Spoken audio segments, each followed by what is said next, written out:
Let me ask you something, and be honest. Have you ever woken up and thought, nothing is wrong, but I'm exhausted just by being alive? Not sad, not hopeless, not depressed, just tired of existing. If that sentence hit a little too close, stay with me, because what you're feeling has a name, a reason, and it's not what most people think. And near the end of this video, I'll show you one subtle shift that changes how this tiredness feels without forcing motivation, positivity, or fixing yourself. But first, we need to talk about what this actually is. Look, most people think exhaustion only comes from doing too much work, too many problems, too much stress. But there's another kind of exhaustion, one that comes from existing inside a world that never turns off. You're functioning, you're showing up, you're doing what's required, yet internally it feels like you're carrying an invisible weight. And the weird part? You don't feel bad enough to complain. You don't feel broken enough to stop, so you just keep going. This video is for people who say, I'm okay, I just don't feel alive. I'm not depressed, I'm just drained. I don't want to disappear, I just want everything to pause. Here's the point most people miss, and this is important. Feeling tired of existing is not a mental illness. It's a signal. And if you misinterpret that signal, you'll try to fix the wrong thing. Let's break this down. Depression pulls you down. Existential fatigue pulls you flat. Depression says, nothing matters. Existential fatigue says, everything matters all the time. That's exhausting. People who feel tired of existing often think too much, feel deeply, notice patterns others ignore, carry responsibility even when nobody asked them to. They're not numb, they're overstimulated at a soul level. Here's a quick check-in. If you can still enjoy small things, if you still laugh sometimes, if you still care, but you feel mentally and emotionally worn out, that's not depression. That's chronic meaning overload. And this leads us to something nobody warns you about. Because once you understand why this happens, you stop blaming yourself. And in a minute, I'll explain why rest doesn't fix this kind of tiredness, which sounds wrong, but stay with me.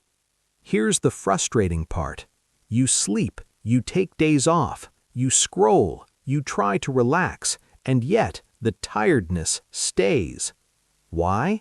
Because this isn't physical fatigue, it's existential friction. You're spending energy on things like constant self-monitoring, performing versions of yourself, making decisions that don't align, adapting to expectations you didn't choose. So even when your body rests, your inner narrator never shuts up. And look, society praises this. Be productive, be available, be improving, be grateful. But no one asks, is your life structure compatible with your nervous system? That question alone changes everything.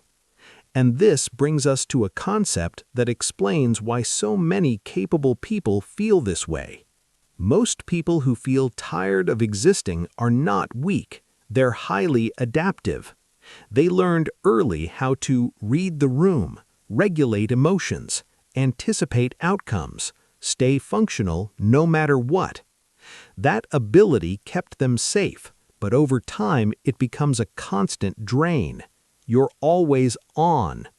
Even during rest, part of you is thinking, processing, preparing, evaluating. So existence itself feels like work. And here's the uncomfortable truth. You're not tired because life is hard. You're tired because life is unrelenting.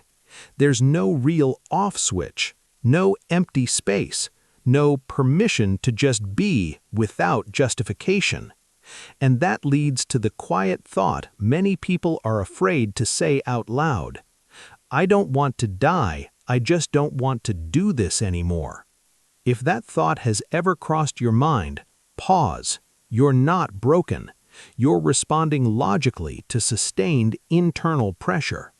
But now comes the most important distinction in this video, because if you try to fix this by forcing motivation or chasing happiness, you actually make it worse. So what does help? That's where we go next. Here's the shift. People think the goal is to feel energized again. It's not. The goal is to stop leaking energy. Instead of asking, "How do I feel more alive?" ask, "What quietly drains me every single day?" Look at your life like a system. Where are you quietly explaining yourself unnecessarily? Maintaining relationships out of obligation? Forcing rhythms that don't match your nature?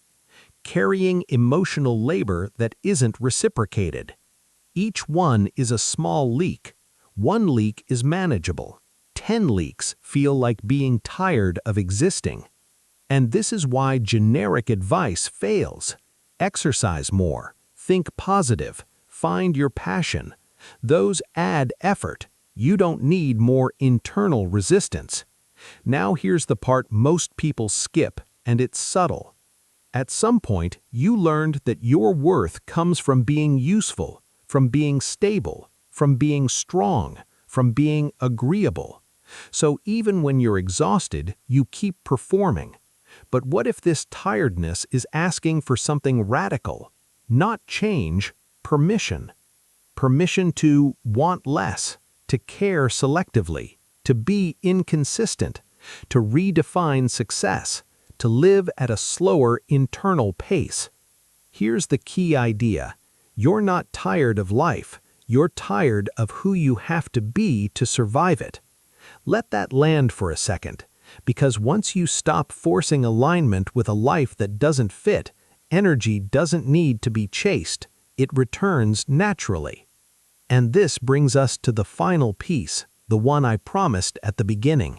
Here it is. Stop asking, "What's wrong with me?" Start asking, "What is this tiredness protecting me from?" Sometimes being tired of existing is your system saying, "Slow down before you disappear inside expectations." Not a failure, not a weakness, a boundary. And once you respect that boundary, even in small ways, something changes.